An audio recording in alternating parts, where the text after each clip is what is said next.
Kanina po, nagkagulo sa gitna ng kabi-kabilang protesta sa Maynila.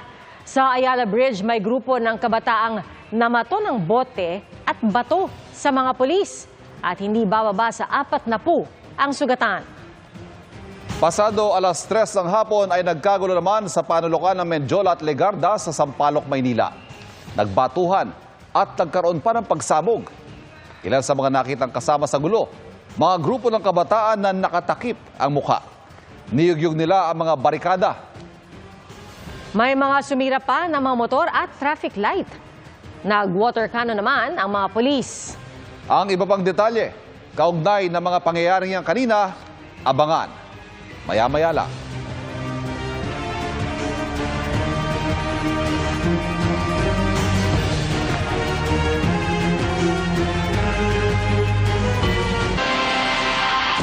At hanggang sa mga oras nga na ito ay puno ng mga relista ang EDSA People Power Monument. Isa po sa mga pinagdarausan ng protesta ng bayan kontra katiwalian. Iba't ibang sektor at personalidad ang nagtungo sa EDSA at nakatutok doon live si Mariz Zumali.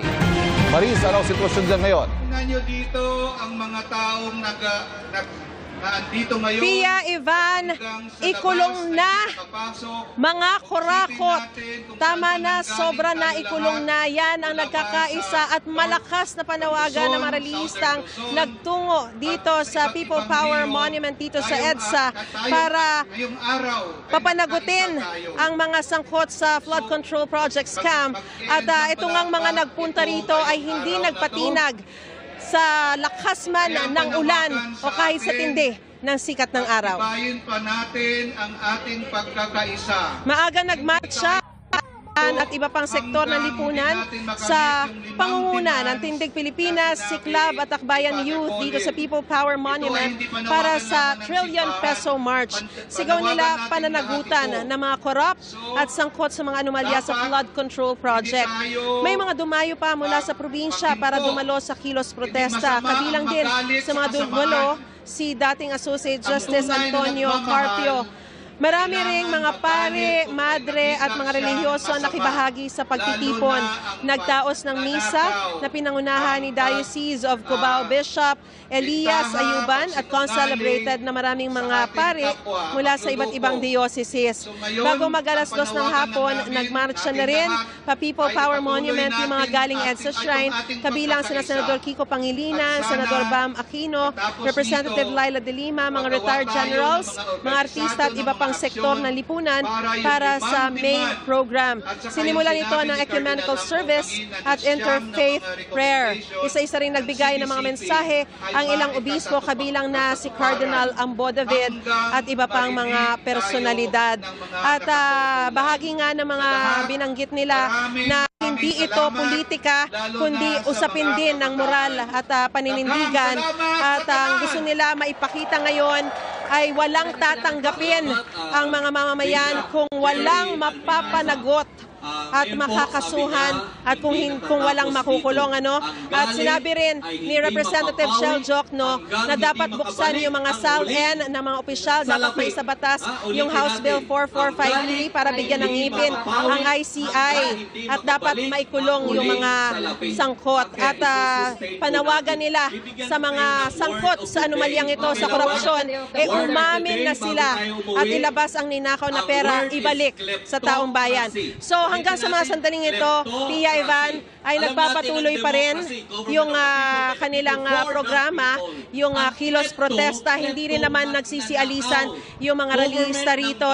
Kanina maraming mga nagtanghal, kabilang na dyan si Bayang Barrios, si Noel Cabangon, pati na rin yung Ben and Ben. At ito po ay, itong programang ito ay magtatapos sa isang call to action ng komunidad. Ibig sabihin, hindi matatapos dito sa kilos protesta na ito ang kanilang pagtitipon, ang kanilang panawagan, kundi kailangan daw may mapanagot, makulong at talagang maibalik yung pera na ninakaw sa taong bayan. At magtatapos din yung kanilang programa sa isang finale song na Bayan Ko.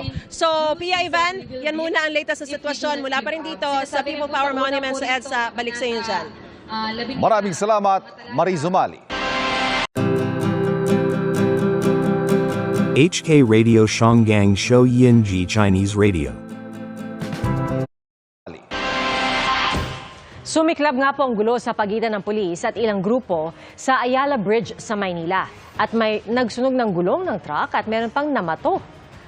Tinatayang mahigit 30 ang sugatan dahil po dyan. At nakatutok live si Jonathan Andal. Jonathan? Piyapa-yapa na ang sitwasyon ngayon dito sa may bukana ng Ayala Bridge matapos magkagulo kanina. Itong nakikita mo sa likod ko, yan yung container van na sinunog kanina ng mga sangkot sa gulo. Ito po kasing Ayala Bridge, pagtawid niyan, yan na yung kanto papunta doon sa Malacanang Complex. Kaya yan yung binarikadahan ng mga pulis kanina. Namato kanina yung mga nanggulo, pinaulan na nila ng bato yung mga pulis. Kaya kung makikita nyo, nabutas po yung street sign na yon na nakikita nyo sa inyong screen, ang nakasulat dyan ay Romualdez Street. Ang sabi ng barangay, nakuha ng mga nanggulo, yung mga pambato nila, dito po sa may center island na ito. Kung makikita nyo, durog na. Ito daw ay dinurog ng mga nanggulo kanina at yung mga bato galing dito, yun yung pinambato dun sa mga pulis.